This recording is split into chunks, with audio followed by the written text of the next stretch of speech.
এই মুহূর্তে ঢাকা বিশ্ববিদ্যালয়ের টিএসসিতে আছেন সহকর্মী চন্দ্রিমা চৌধুরী। সরাসরি চলে যাব তার কাছে। চন্দ্রিমা,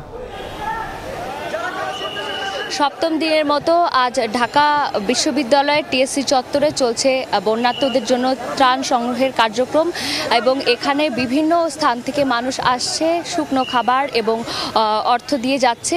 মূলত এই যে টিএসসি প্রাঙ্গণে আজ অর্থ সংগ্রহ করা হচ্ছে সকাল 8টা থেকে এবং এছাড়া অন্য যেই খাবার থেকে শুরু করে অন্যান্য জামা কাপড় এবং বিভিন্ন জিনিসপত্র যেগুলো জমা দিতে আসছেন সাহায্যকারীরা, তারা কিন্তু জিমনেশিয়াম এবং ডাকসুতেও কিন্তু এগুলো সংগ্রহ করছে।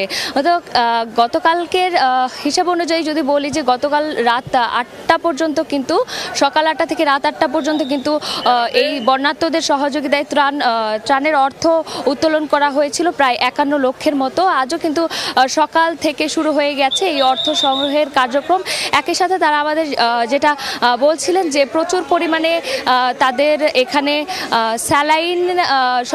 স্যালাইন আসছে এবং ওষুধ আসছে, কিন্তু তারা বলছিলেন যে স্যালাইন এবং নাপার পরিমাণ যে পরিমাণে রয়েছে সেই পরিমাণে অন্যান্য ওষুধ যেগুলো রয়েছে সেগুলো নেই, যেহেতু বন্যার পানির কারণে যে কমিউনিটি ক্লিনিকগুলো ক্ষতিগ্রস্ত হয়েছে এবং ওষুধের একটা সংকট সৃষ্টি হয়েছে, সেই ক্ষেত্রে কিন্তু সকলকে এগিয়ে আসার আহ্বান জানাচ্ছে। একই সাথে তারা যেটা জানিয়েছিলেন যে চিড়া, মুড়ি এবং চিনি সহ যে সকল শুকনা খাবার রয়েছে এই সকল খাবারের সংকট সৃষ্টি হয়েছে এবং তারা কিনতে গেলেও পাচ্ছে না। সকলকে কিন্তু এই সকল খাবার নিয়েও কিন্তু এখানে আসার আহ্বান জানিয়েছিলেন এবং তারা যেটা একই সাথে বলছিলেন যে কাপড়ের পরিমাণটা কিন্তু এত বেশি হয়ে গেছে, তারা এই মুহূর্তে ডিস্ট্রিবিউশনের অবস্থা নেই এবং তারা চাচ্ছিলেন যে আপাতত যাতে কেউ আর নতুন করে কাপড় নিয়ে এখানে না আসে। এই মুহূর্তে আমরা দেখাচ্ছিলাম যে টিএসসি চত্বরে কিন্তু যথাক্রমে কিন্তু সারাদিনই কর্মযজ্ঞের মধ্যে দিয়ে তারা রয়েছে।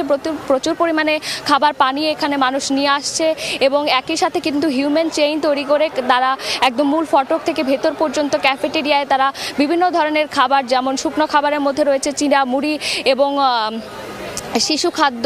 একই সাথে কিন্তু এই মুহূর্তে কিন্তু যেহেতু বন্যার্তদের প্রচুর পরিমাণ নারী রয়েছে এবং তাদের জন্য কিন্তু প্রচুর পরিমাণ স্যানিটারি ন্যাপকিনের প্রয়োজন রয়েছে এবং তারা কিন্তু সেগুলো সংগ্রহ করে যাচ্ছে এবং সেগুলো নিয়ে আসার আহ্বান জানাচ্ছে এবং আজকেও কিন্তু এই ত্রাণ সংগ্রহের কার্যক্রম কিন্তু চলবে এবং রাত 8টা নাগাদ জানা যাবে যে আজকে তারা কি পরিমাণ অর্থ উত্তোলন করতে পেরেছে এবং এই পরিমাণ এই এখন পর্যন্ত যেই পরিমাণ শুকনো খাবার প্রয়োজন ছিল প্রচুর মানুষ নিয়ে আসছে এবং সকলের প্রতি আহ্বান জানানো যাচ্ছে যে তারা যেন একদম সুষ্ঠু একটা পরিবেশে এখানে কাজ করে যেতে পারে এবং তাদের এই সাহায্য করার যে কার্যক্রম তারা ভবিষ্যতে এরকমভাবে চলমান রাখবে বলে তারা আমাদেরকে জানিয়েছিলেন। এই ছিল আমার কাছে টিএসসি চত্বর থেকে সর্বশেষ।